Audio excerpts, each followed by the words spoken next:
Fala, turma boa, Mojuba, meus respeitos. Oloê Felipe é o Preto que aqui vos fala. Voltei para continuar com a série que todo mundo gosta e que ajuda bastante, que a gente chamou de interrogação. A gente veio aqui saber o porquê e o praquê das coisas. E hoje vim conversar um assunto muito interessante que envolve uma parte da cultura iorubá, envolve uma parte da adaptação do candomblé ao Brasil. E antes de falar sobre esse assunto e tirar mais essa dúvida, tentar agregar conhecimento, eu queria deixar bem claro que eu não vou estar impondo verdade absoluta de nada.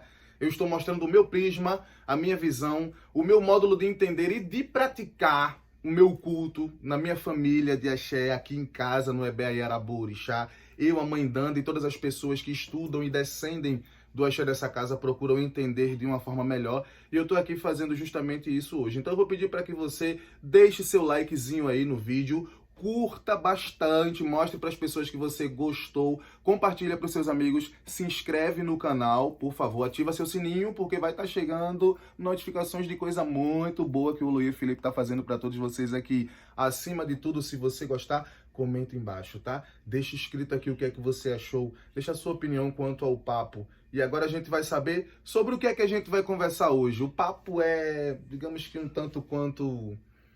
é controverso, chega a ser controverso, mas a visão eu procurei entender de uma certa forma para tentar mostrar para vocês o que é que eu penso disso, não dizendo que ninguém está errado, nem que é invenção, que é errado, não, em ponto nenhum. Eu quero que as pessoas entendam isso, eu quero que todo mundo entenda que eu estou mostrando o que eu entendi para tentar sanar a dúvida das pessoas. Então, o papo de hoje vai falar de qual é a relação de Oxóssi e Apaocá. Bem, esse papo ele já é comentado, ele já é especulado, tem um tempo. Tem um Exé-Ifá, perdão. Tem um Exé-Ifá que fala sobre o encontro de Odé e a árvore de Apaocá, que seria o mogno africano. Fala-se que quando ele saiu para caçar, o Babalaô indica ele a fazer ebó, ele não faz ebó. O Babalaô indicou ebó para o Odé, que não especula que é Oxóssi, só para constar. O Babalaô mostra para o Odé que ele deveria fazer ebós e propiciar a divindade Exu para que ele não se perdesse nos caminhos da mata, para que ele não tivesse uma caça sem fartura. E aí o que é que acontece, Felipe? O que acontece é que ele não faz o ebó, como muitas pessoas fazem até os dias de hoje. As nossas divindades também desobedeceram o oráculo. Vocês acreditam nisso? Está contado lá. E aí o Itã, o Exé-Ifá, é do Odu Irossunossa. Só para constar aqui. O Exé-Ifá é do Odu Irossunossa. Fala que ele vai caminhar e que se perde pegando o rastro de um bicho e que perde seu ofá. Né? E que depois de vagar e sentir fome, sede e ficar amíngua, ele para embaixo de uma árvore embaixo dessa árvore estava forrado de Eueajagba, né? E diz que a árvore que ele parou era Apaocá, que era um mogno africano. E que aí onde começa a parada da contradição, né? Diz que dessa árvore caiu um fruto doce e que Oxóssi cochilou antes desse fruto cair, que Odé cochilou o caçador que é especulado nesse conto. Não diz que é Oxóssi, me retratando aqui. Então, diz que Odé cochilou, né, e que caiu muito mel, porque tem uma casa. E Leoin, que cita dentro do Itã, do Exé, que fala que tem uma casa de abelha, né? E que o mel dessa colmeia começou a pingar nele, ele acordou e viu que aquele mel era muito doce e começou a comer, ali saciar, sentiu a boca doce e aquilo terminou todo melado de mel. E que cai um fruto, aí começa a contradição. Porque quando você vai procurar o que é Apaocá, o mogno africano, ele não tem nada a ver com a jaqueira. O fruto que ele dá uma castanha dentro, não dá um fruto doce, não dá uma coisa comestível, como é a adaptação aqui. Também vale a pena explicar que aqui Apaocá é a jaqueira, pelo fato de eles não terem trazido, na época da escravatura, uma árvore de mogno da Guiné para plantar aqui e dizer que aquilo ali era Apaocá. Tem 3 tipos de mogno da Guiné diferentes, né? Mas todos eles dão madeira de lei e castanhas que reproduzem outras árvores daquela. Nenhum deles dá um fruto parecido com o da jaqueira. Eles transferem o que a divindade que eles cultuavam, a energia daquela árvore para a jaqueira, porque eles encontram a jaqueira uma árvore forte de madeira de lei, não é isso? E de grande estatura. Então os escravos, eles assim como readaptaram várias coisas aqui no culto do Brasil, a gente sabe muito bem disso, e é justo, né? Era o que eles fizeram, era o que eles tinham que fazer para manter esse culto vivo, e isso merece respeito. Então eles vão lá e transferem para Jaqueira, mas lá o conto fala, né, no Essé e Fá, de Irosum Ossá, fala que caiu um fruto doce, que ele se alimentou desse fruto, mas que as abelhas também queriam desse fruto, e que ele começou a espantar as abelhas com o Irum Querer, que era o que ainda tinha, pois o Ofá tinha se perdido lá no passado, mas as abelhas picaram e ele ficou meio retraído de comer mel após isso. Sabendo ele que encontrou de volta o Ofá, que estava atrás da grande estatura dessa árvore, é como se aquela coisa tivesse levado ele, né, até aquela árvore ali. Dali ele decide fundar uma aldeia, que é dito, né, ser a aldeia de Iremã, que é chamada de aldeia aqueles que nasceram os filhos da boa sorte, os filhos de bênçãos, né, os filhos abençoados.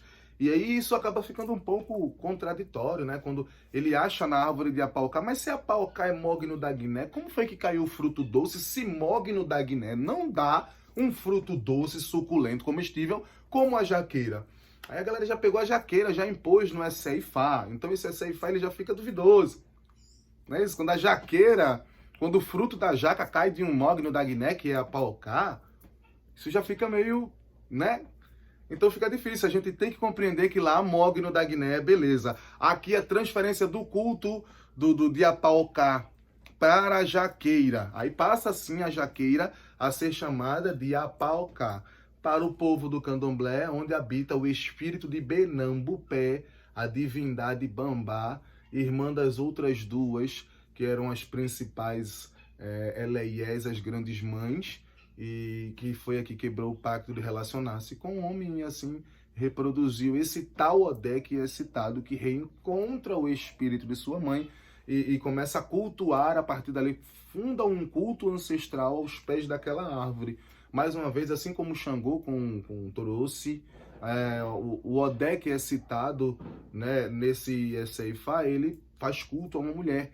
O primeiro ancestral que ele cultua é o da mãe, ele lembra muito da mãe, mesmo sendo caçador, talvez como pai, mas ele lembra primeiramente do espírito da mãe ali naquela árvore.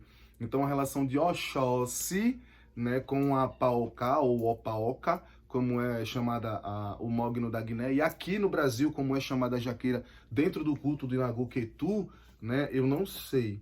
Eu sei que o Oxóssi, ele tem uma relação com Iame, assim como a humanidade tem relação com Iame. E a gente tem que entender que todos os orixás daquela época tinham.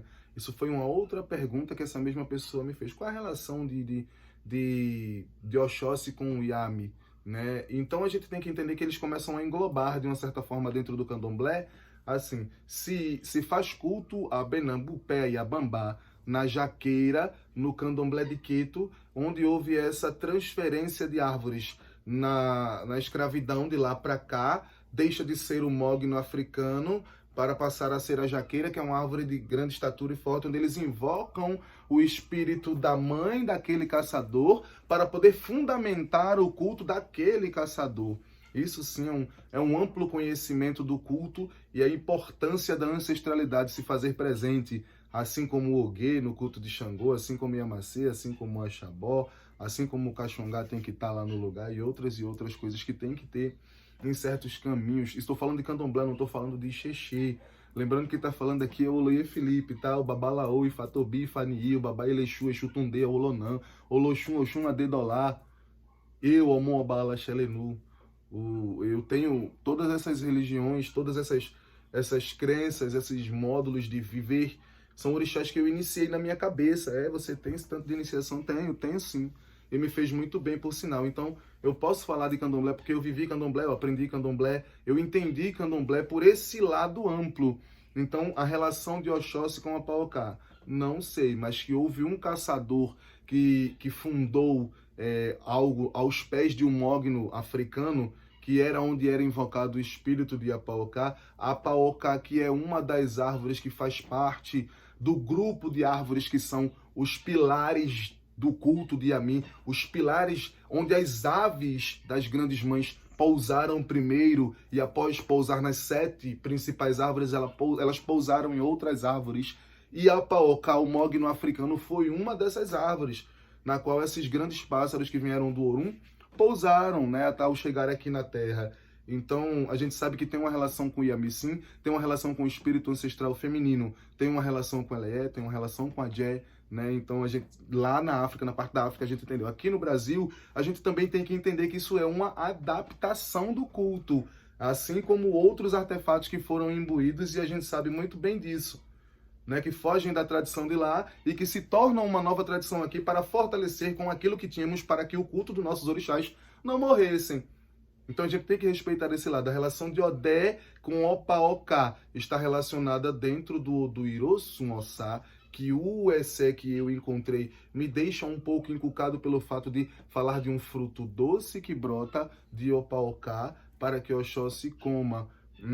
Então esse fruto doce, ele não, a Paoká, o mogno da Guiné não tinha fruto doce, né? Então fica meio assim, entendendo que esse fruto doce ele pode ter sido incumbido, já que a gente sabe que todos os esseis Ifá são escritos por homens, assim como na Bíblia e outras coisas.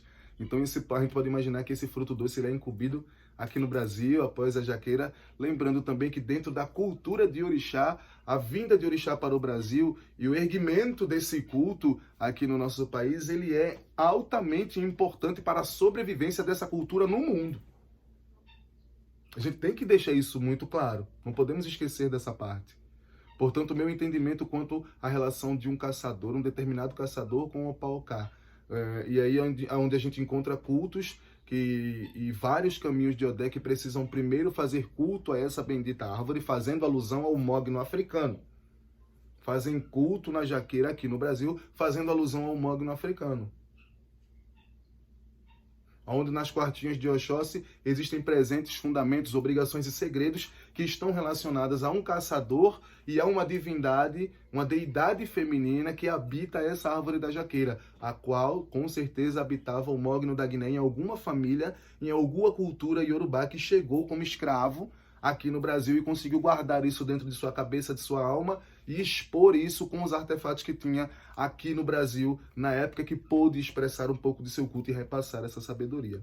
Quanto ao fato de Oxum, se isso está citado dentro do Odu Ireteodi, é o Odu que fala, Ireteodi, é o Odu que fala sobre o Ifá ter sido criado e revelado, Ireteodi, para a mãe de Oxô, né, o qual foi indicado para ela fazer ebó.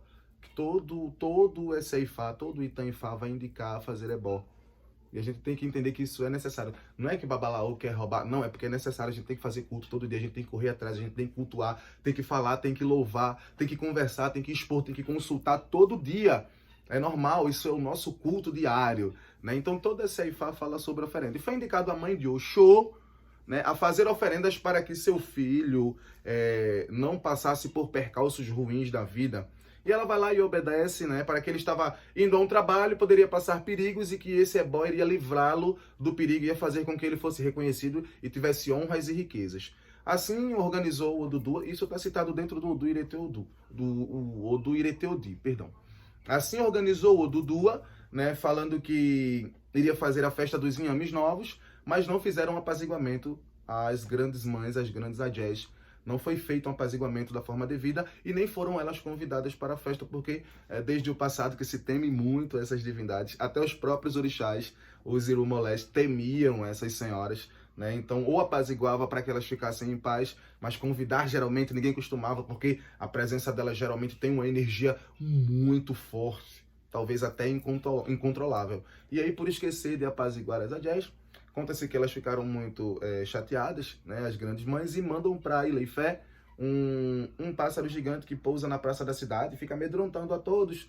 E aí Odudu, todo mundo já ouviu essa história, mas ninguém sabe de que Odu vinha, né? O Oloye Felipe aqui veio mostrar para vocês que isso está citado dentro de Ireteodi, né? Então é verídica essa parada do Oxô.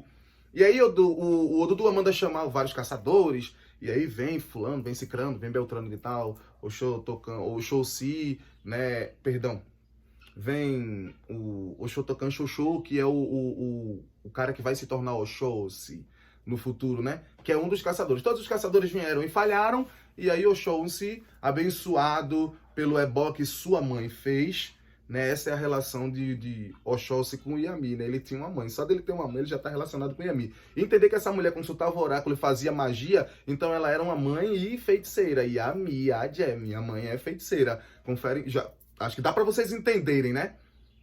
Então todo mundo aqui tem relação com Yami. Oxóssi também foi mais uma divindade que teve relação com Yami, só pelo fato dele ter mãe, né?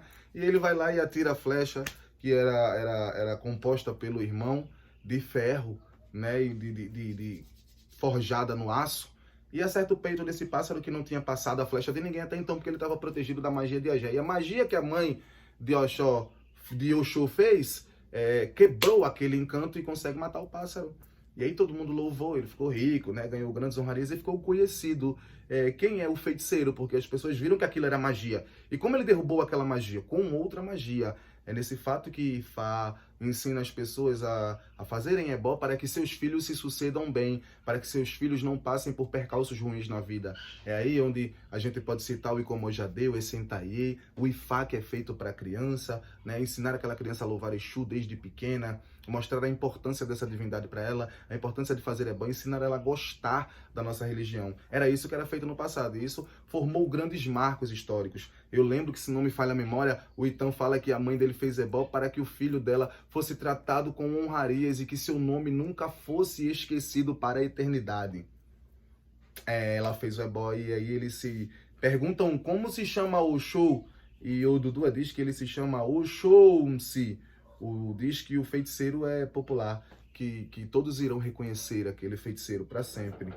Né? O fato dele ser feiticeiro, ele não fez feitiço, quem fez foi a mãe, mas ele atirou e quebrou aquele feitiço. Então entenderam tudo aquilo que quebrava feitiço para eles também era magia. E de fato era, né? Então a gente entende por esse lado a relação de Oxóssi com Yami, pelo fato da mãe agir de magia, a mãe ser uma feiticeira.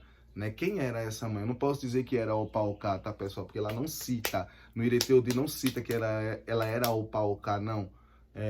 Então eu vou pensar que era uma mulher adepta ao culto de Yami e que consultava o oráculo com frequência para se livrar de coisas ruins, como essas que a gente viu aí acontecer. E a relação de Opauká com Odé citada dentro do Odu Irosun Ossá, com um certo grau de dúvida até para mim mesmo, e costumo confiar muito em Odu, mas de fato é citado como um essay e fala. Então não vamos nos perder, não vamos falar aquilo que a gente não tem certeza do que seria. Vamos guardar esse ensinamento. Eu tirei mais 2 dúvidas aqui, eu acho que até mais no meio da conversa. Eu sou o Loie Felipe, o preto que aqui vos fala, e deixei para vocês mais uma resposta de interrogação, falando agora sobre o caçador, né, sobre Odé. E eu espero que eu tenha ajudado. Se você gostou, se inscreve no canal, ativa o sininho, curte esse vídeo, comenta ele e compartilha para o seu amigo para que ele guarde esse ensinamento para ele também. Desde já eu agradeço por ter me acompanhado até aqui e até a próxima. Valeu!